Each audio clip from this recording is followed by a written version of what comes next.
Some of the youngest victims of the 9/11 attacks are being remembered on this 13th anniversary. Students and staff at Leckie Elementary School in Southwest Washington held a 9/11 memorial ceremony. They tied red, white, and blue ribbons to a fence in memory of 11-year-old student Bernard Brown and their 6th grade teacher Hilda Taylor. They were on the plane that crashed into the Pentagon that morning. And in Southeast D.C., a remembrance ceremony held at Ketchum Elementary School. The students there carried red balloons and they tied them on a fence in honor of 11-year-old student Rodney Dickens and 5th grade teacher James Debonair. They were also on Flight 77 when it crashed into the Pentagon. And for the parents of one young local 9/11 victim, today is a personal family day. They are encouraging young scholars in remembrance of their daughter, Asia. She was 11 years old, one of D.C. Public Schools' young winners of a National Geographic Society trip to Santa Barbara. Wonderful. She was wonderful.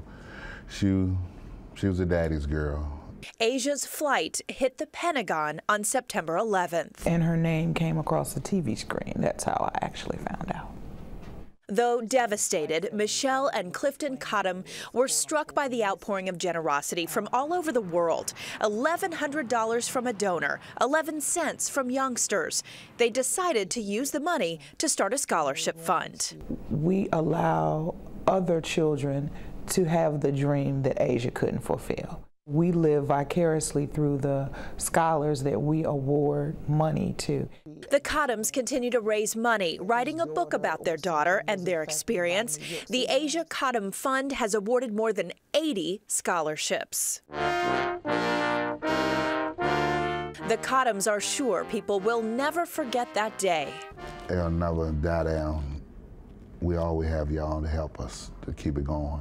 13 years later, the Cottoms carry on with their mission. We want the world to know that although we went through a tragedy, this is how we healed.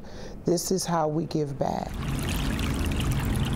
This is a way of Asia's legacy living on throughout eternity. Such strong people. Scholarship recipients have helped organize a fundraiser. It's tomorrow night at New Smyrna Missionary Baptist Church, which is in Northeast Washington. If you would like to share your memories of September 11th, just go to our Facebook page and you can read more about today's ceremonies and remembrances, and do that by going to WJLA.com. Yeah, they'll all be in our hearts. Absolutely. And our thoughts.